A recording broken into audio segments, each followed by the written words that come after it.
여러분 안녕하십니까? 약초피디아의 곽준수 교수입니다.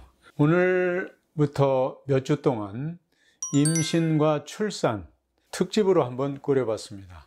자, 임신에서 출산에 이르기까지 이 축복된 이 일을 어떻게 하면 좀 더 지혜롭게 건강하게 꾸려나갈 수 있을지 오늘부터 몇 주 동안에 걸쳐서 한번 다뤄보도록 하겠습니다.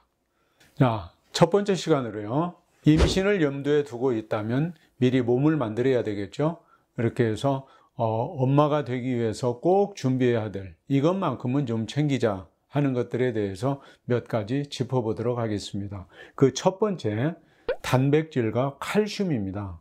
특히 이 단백질과 칼슘의 경우에 태반, 양수, 체내 혈액량이 증가하고 모유 분비를 위한 준비로서 유방의 크기나 또는 유선을 늘리는 데 있어서 없어서는 안 되는 신체 변화의 필수 성분이라고 할 수 있죠.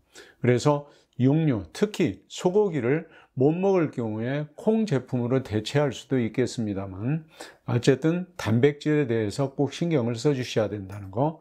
특히 우유나 유제품 같은 경우 단백질은 특히 태아나 근육, 장기 발달에 아주 필수적이기 때문에 하루에 2컵 내지 3컵 정도의 우유를 마실 것을 권장해 드립니다. 칼슘 같은 경우에 어떻습니까? 잘 아시는 것처럼 태아의 뼈대를 형성하는 데 필수품이죠. 그래서 임신부 필수품이지만은 이 우유의 경우에는 알러지 반응이 있는 경우도 있죠. 이럴 경우에는 대체 식품을 준비를 하셔야 될 것 같습니다. 두 번째, 탄수화물, 밥, 빵, 곡식류 이런 것들이죠. 이 탄수화물이 중요한 이유는 에너지원으로서 바로 활용을 하기 때문에 아주 중요하고요. 당질, 비타민, 무기질 이런 것 등등 하면서 활동 에너지원으로 바로 활용할 수 있다는 거, 이런 측면에서 중요합니다. 그래서 평소보다 조금 늘려서 한 1.1 내지 1.2배 정도 더 섭취할 것을 권장해 드립니다. 세 번째, 단백질 음식류입니다. 체질에 맞는 단백질로 육류, 특히 소고기 참 좋고요. 어류, 흰살 생선 같은 거 권장해 드립니다. 달걀, 콩, 땅콩 등등 다양한 그런 그 육류들을 좀 섭취를 해 주시면 좋겠고요.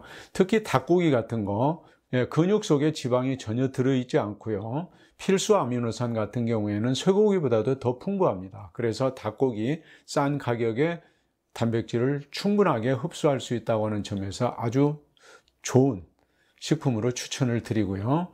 주의해야 될 거, 익히지 않은 고기 절대로 먹어서는 안 되겠습니다. 식중독이나 또는 임신부와 태아에게 해로운 기생충의 감염 우려가 있기 때문에 절대로 피해 주셔야 될 사항이고요. 네 번째, 과일 및 채소류입니다. 평소보다도 보통 1.2 내지 1.5배 정도 더 섭취할 것을 권장해 드리는데요. 비타민, 무기질, 섬유질이 굉장히 많죠. 그래서 태아의 피부와 골격 형성에 도움을 주고요.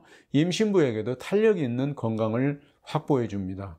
섬유질은 변비 예방에도 도움이 되겠죠. 특히 엽산이 많은 녹황색 채소류와 과일 같은 경우에 충분하게 섭취를 해야 되는데 이 점에 대해서는 뒤에 가서 다시 한번 말씀을 드리도록 하겠습니다.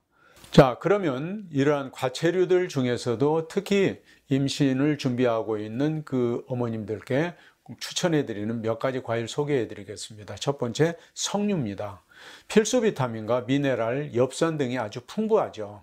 태아의 발육을 돕고 적혈구 수치를 높여주기 때문에 빈혈을 예방하는 효과도 아주 좋습니다. 석류 많이 드세요. 자, 두 번째, 바나나입니다. 임산부의 필수 성분인 엽산이 아주 풍부하죠. 그래서 기형아의 출산과 예방 효과가 아주 좋습니다.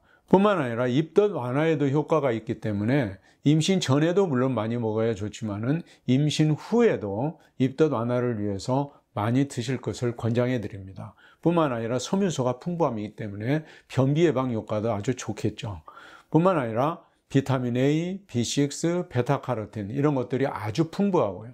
다만 주의를 해야 된다면 고열량 식품이기 때문에 과식을 하면 살이 찔 수도 있다. 그래서 과식은 금물입니다. 세 번째, 호두입니다. 태아의 두뇌 성장에 아주 도움을 줄 수 있습니다. 비타민, 무기질, 불포화 지방산 이런 것들이 아주 풍부하죠. 특히 이 지방의 경우에는 뇌막을 만드는 데 꼭 필요한 필수 지방산이 풍부하다. 그래서 호두뿐만 아니라 잣, 아몬드, 땅콩, 참기름 이런 식물성 기름으로 된 이런 지방산들을 많이 흡수하면 좋습니다. 주의할 것은 호두의 경우에 하루에 5알 이상은 금기사항으로 되어 있습니다. 많이 먹으면 설사의 우려가 있기 때문이죠. 그 다음에 중요한 거 엽산입니다. 임신 3개월 전부터 임신 14주까지 영양제로 섭취할 것을 권해드립니다. 비타민 B군의 일종인데요. 과량은 소변으로 배출되는 수용성이기 때문에 어느 정도 많이 먹더라도 큰 문제가 없습니다. 식품으로 드실 것을 권장을 해드리는데요. 특히 녹황색 채소랄지 과일, 콩, 곡물 이런 것들에 많이 함유되어 있습니다. 다만 채소의 경우에 어때요? 저장 후에 한 3일 정도면 70% 정도가 자연적으로 소실이 될 뿐만 아니라 조리를 할 때의 95%가 파괴가 됩니다. 그래서 이런 식품으로 드시는 것도 권장을 하지만은 엽산 제제로 드시는 것도 방법으로 한번 고려를 해 보실 필요가 있습니다. 엽산이 부족하게 되면 어떻게 될까요? 태아의 신경관 손상과 상관이 있습니다. 그래서 미국에서는 신생아 1,000명당 1명꼴로 신경관 결손아가 태어나고요. 그 중에 절반이 엽산 부족으로 추정된다는 보고서들이 나오고 있습니다. 뿐만 아니라 습관성 유산이랄지 다운 증후군, 저체중아의 빈도가 증가할 수도 있고요. 근데 여기서 우리가 알아볼 게 하나 있죠. 신경관 손상, 결손, 임신 사실을 알기 전 이미 28일 이전에 발생이 됩니다. 그래서 미리미리 임신을 하기 전에 임신을 준비하고 계신다면 엽산은 미리 좀 섭취를 해 주실 것을 꼭 좀 부탁을 드리고요. 신경관 결손으로 오는 그 증상들에서 제일 중요한 게 첫 번째는 문외아고요. 두 번째는 이분 척추를 들 수 있는데요. 문외아는 잘 아시는 것처럼 출산 직후에 바로 대부분 사망을 하게 됩니다. 이분 척추의 경우는요. 척추신경이 노출되는 병으로 잠재성과 개방성으로 나눌 수가 있어요. 잠재성의 경우에는 평생 동안 본인이 모르고 살 수도 있고요. 다만 개방성의 경우에는 평생 불구로 살아야 된다고 하는 끔찍한 결과를 초래할 수도 있습니다. 사지와 척추 변형 또는 대소변 조절 기능이 상실된다든지 성기능이 장애된다든지 학습장애, 정신지체 이런 것 등등이 일어날 수 있는 아주 무서운 병이죠. 엽산의 효과를 여기에서 한번 체크를 다시 하다면요. 산과 질환 외에도 급성 임파울성 백혈병이랄지 또는 대장암이랄지 심장질환, 알츠하이머병 등의 예방에도 아주 효과가 좋기 때문에 임신을 계획하고 계시는 우리 어머님들이라면 반드시 이 엽산 신경 써서 섭취를 해 주셔야 됩니다. 그 밖에도 종합 영양제 같은 것들을 고려할 수 있습니다. 빈혈 예방을 위해서 철분 같은 거 반드시 챙기셔야 되겠죠. 그 다음에 비타민 D, 지용성이기 때문에 과용은 금물입니다. 이건 수용성이 아니기 때문에 소변으로 배출되지를 않고 몸 안에 축적될 수가 있거든요. 그 다음에 비타민 B12, 이건 조혈작용을 하기 때문에 대단히 중요하고요. 비타민 B1과 C의 경우에는 뇌신경을 안정시키기 때문에 없어서는 안 되는 겁니다. 뿐만 아니라 소화나 변비를 예방하기 위해서 유산균 같은 것들도 챙겨 드실 것을 권장해 드립니다. 끝으로 불임에 좋은 약차 몇 가지 소개해 드리도록 하겠습니다. 먼저 당귀차입니다. 당귀뿌리 말린 거 10g에다가 물 1리터를 붓고요.